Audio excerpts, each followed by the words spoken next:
Good morning, welcome to Torah Tuesday. So we have Genesis chapter 9 and 10 today. We conclude the flood story and we delve into another fascinating genealogy, the Table of Nations in chapter 10. So let's start with the flood story. Here we go. They've come out off the boat in chapter 9, and it's like reading page 1 again. There is a new beginning and there are new instructions. But you probably noticed that these instructions are a bit less ideal than the instructions given in Genesis chapter 1.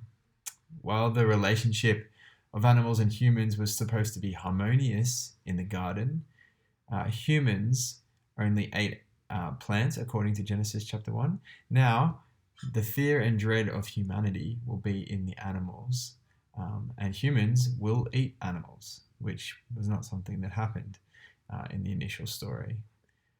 After the experience of violence that we've seen since the fall, Cain and Abel, and then Lamech, and then God's description of humanity as violent and devastating in Genesis chapter 6. Here, God is going to lay down some new principles to stop violence getting out of hand. God says, "Whoever sheds human blood, by humans shall their blood be shed. For in the image of God has God made mankind." Now, we read something like that and we might think that that's a little bit harsh. That kind of retaliation is harsh. But in a world that is full of violence, and a world where Lamech and avenging 77 times as much was the standard, exact retribution, life for life, is fair, and it is much, much better. And it stops the constant retaliation that leads to more and more death. God's new rule, he says, 1 for 1. That's it. Not this kind of toing and froing between parties until everyone has been decimated. So God has these new mandates. In these verses, actually, we get to see, in a lot of ways, Noah is cast as the new Adam in the story. Noah is seen as the new father of humanity. So let me tell you about 5 different ways that Noah is seen as the new Adam. Number 1, he's given the reproduction mandate. God says to Noah, "Be fruitful and increase in number, multiply on the earth and increase upon it." So same as he said to Adam. Number 2, Noah, we're told, is a man of the soil. Just like Adam was told to work the ground and to care for it. And Adam came from the soil, and so now Noah is a man of the soil. So they are like in that way too. Number 3, in similar poor form to Adam, Noah works the ground to produce fruit, and he consumes that fruit, this time in the form of wine, and his nakedness is exposed afterwards. You remember the story of Adam? He eats from the tree and he realizes that he is naked. Well, in Noah, he drinks from the tree and he's drunk and he's found by his son Ham naked. His nakedness is exposed. So they're alike in that way too. Number 4, Noah has 3 sons, Shem, Ham, and Japheth. 2 good, Shem and Japheth, and 1 bad, Ham. Adam had 3 sons, 2 good, Seth and Abel, and 1 bad, Cain.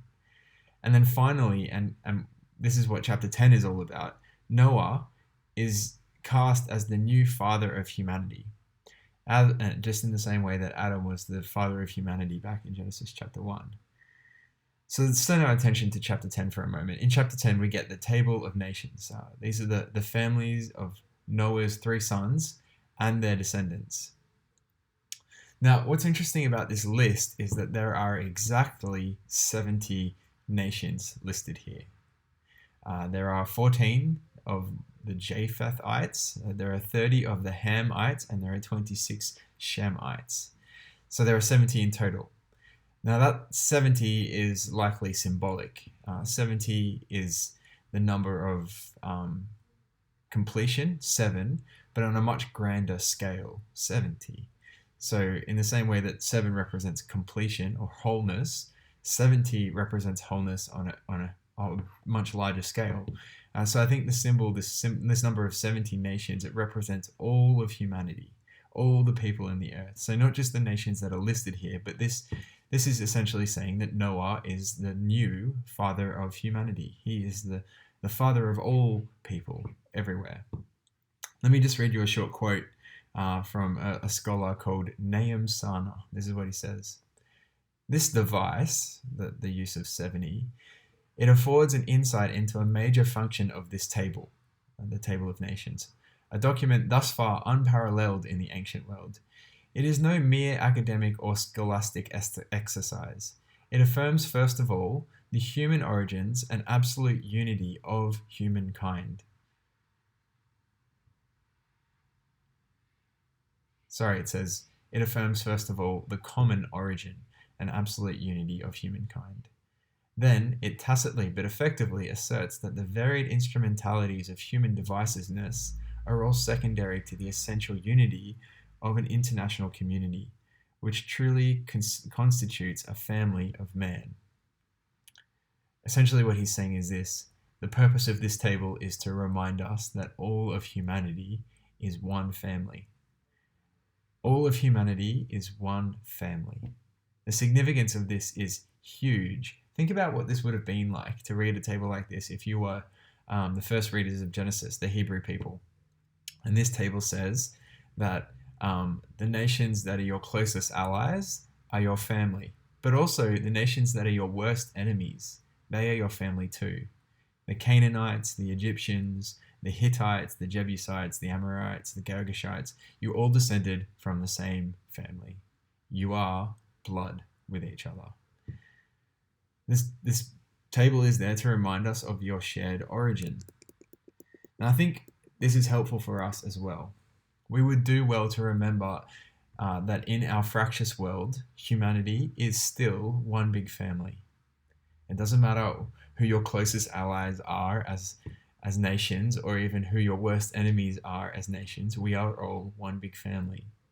Russians and Ukrainians are brothers and sisters. And that puts a whole different angle on the violence that we see in the world. Black people and white people are brothers and sisters. They are family, according to this table. Arabs and Asians, sub-Saharan Africans and Indigenous Australians, we are all one family. This is what this table is here to remind us of. All the people have come from a common source, and if all people have come from a common source, then we share common heritage. And I think that should be remembered in the way that we deal with each other. Hopefully that's helpful for you today. Hopefully that's helpful for the way that you live and the way that you follow God and live out a godly life in this world. See ya.